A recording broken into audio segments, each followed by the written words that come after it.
What's up, guys? Welcome back to the channel. I'm here today with my friend and student Randy, and today we're going to talk about some hand fighting principles and tips from the back, okay, that'll help you get a better purchase on your training partner's neck, take away his defensive hands, and be able to get you better finishing percentages with the rear naked, okay? So let's look at a situation where I got behind my opponent and I was able to successfully get 2 hooks in.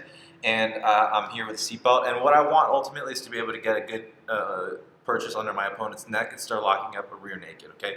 But my opponent does a good job at having his defensive hands in place. He has a primary and he has a secondary defensive hand usually, okay? And the most important from these situations is going to be the primary. That's always going to be the one opposite of my strangle arm, okay? So the arm that's going over the shoulder, this is the one that's looking to come in and get it to the neck. His primary defensive hand is always going to be the one opposite of the strangle arm, okay? And then he has the secondary that he can use to assist in, recovering the hand or fighting my feet or whatever the case is. But the most important one is this one. If I can't clear the primary, there's no way I'm going to get my hand up to my opponent's neck. So generally speaking, when we're looking at attacking from the back, my whole goal is to take my strangle hand and take it up and across my opponent's shoulder. His whole goal is to take it down and to the same side. Okay, the lower and more to the same side he can take it, the better. The higher and the more to the opposite side I can take it, the better for me. Okay, and that's the battle that we face. Another thing that you guys want to think about is the idea of top hand position. Okay, generally speaking, whoever's hands are on top is winning in this situation. So if I have my hand on top of Randy's hand, I'm generally in control of the hand fight, or I am in control of the hand fight if I can control his hands. If he can control my hands, however, okay, particularly my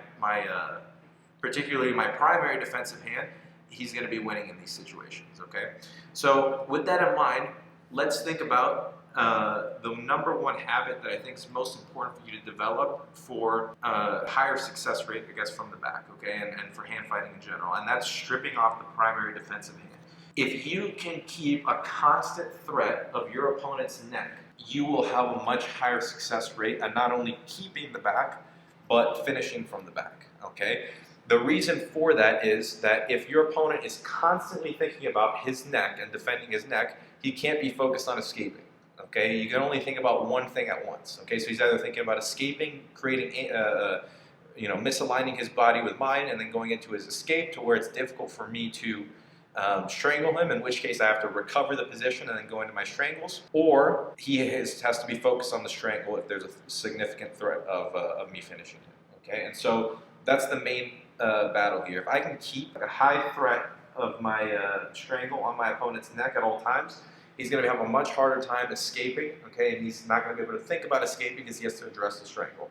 However, I can't do that as long as he has a primary defensive hand in, okay? So if we fall to a given side, and I'm on my opponent's back, if he has a primary defensive hand in, no matter how hard I try to lift my arm, I'm not going to be able to create that threat. And because there's no threat of the strangle and he's not thinking about defending his neck, that's when Randy starts squaring his hips to the ceiling, he starts stepping over my hooks, and he starts going into his escapes. Okay, so that's the basic problem we face.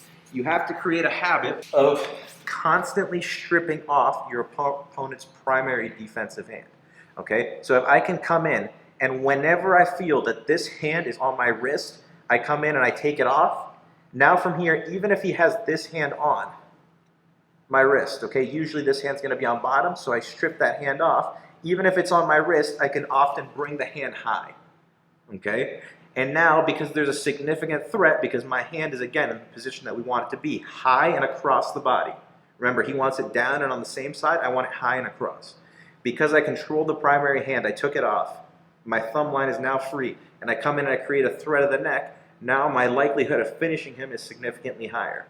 Okay, the only way for him to recover this is to take his secondary defensive hand, grab my thumb, grab my thumb and peel it down. Now that he peels it down, he can replace it and then go back to 2 hands on my leg. And now because he has, 2 hands on my one, and because now there's no threat of the strangle, he can go in and start thinking about his escape. Okay, and then the process repeats itself.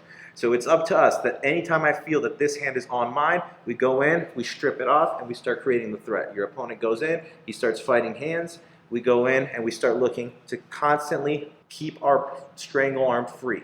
When the strangle arm is free, If he goes in and he starts escaping, I'll always be able to shoot the hand up to the neck and start creating a genuine threat of the strangle. Where if he doesn't address it, he's going to get finished. So he has to address it. And when he does, he can't think about escaping, and we're constantly looking to strip that hand off. So that's a very important thing that we have to think about in terms of actually hand fighting, okay? Where I can't allow him to maintain a primary defensive hand on for extended amounts of time, okay? Because that's just going to give him more time to start going into his escapes. Another thing that we want to think about, okay, and this goes into the top hand position, is that if I'm in a situation where I strip off my opponent's primary, he goes in and I start creating that threat of the neck, he goes in and he starts peeling down my thumb, and as he starts peeling it down, right now he has top hand position on my strangle arm. Okay, and so what we have to think about doing is when he has top hand position on us, we want to go in and we want to start trying to get top hand position on him. And because I have top hand position, that means that I have better control over that hand. Okay, and now I can go in and I can once again go in and start freeing my primary defense, my strangle arm. Now, he still has a free hand. In this case, it's the primary. So your opponent will often position the hand here. Okay, because he knows that what's coming next is because my strangle arm is free. Okay, again, his primary defensive hand is not on my strangle arm. He knows that what's coming next is threat of the strangle. So what will end up happening is he'll often go in and he'll start catching my strangle hand. And we go again, and now from here we take top hand position. He has top hand position on me. I have top hand position on him. I strip off the primary hand. I start straightening that thread of the neck. He goes in, he uses the secondary hand now. He takes top hand position with the secondary hand. Now I have one and he has one. He strips it down, and you can see that this process repeats itself. We go through, he goes in, now we're 1 and 1 again on the opposite side. So when it comes down to hand fighting, this is important because this entire time, Randy's only thinking about defending. At no point here has he had an opportunity to go in and start escaping, because every single time that he's covered my hand, I've stripped it off, I've created a threat. I've stripped it off, I've created a threat, and I've created this repetitive pattern. The problem is that this pattern is repetitive and predictable. Okay? And so just as it's predictable for me, and I realize what the pattern is predictable for him, at some point or another, we realize this guy is good at hand fighting. He's constantly clearing my strangle hand off. He's constantly getting top hand position on my strangle arm, and he wants to go in and replace it. And so what we have to look to do is at some point use this pattern. We got to read for the way my opponent's going in and defending. We have to start using this to start trapping one of my opponent's arms with our legs. Okay? And this is how we go about creating those one versus none situations where now, as I go in and I create that threat, he captures my hand. We repeat that process, but guess what? Now he doesn't have a secondary defensive hand to go in and fight me.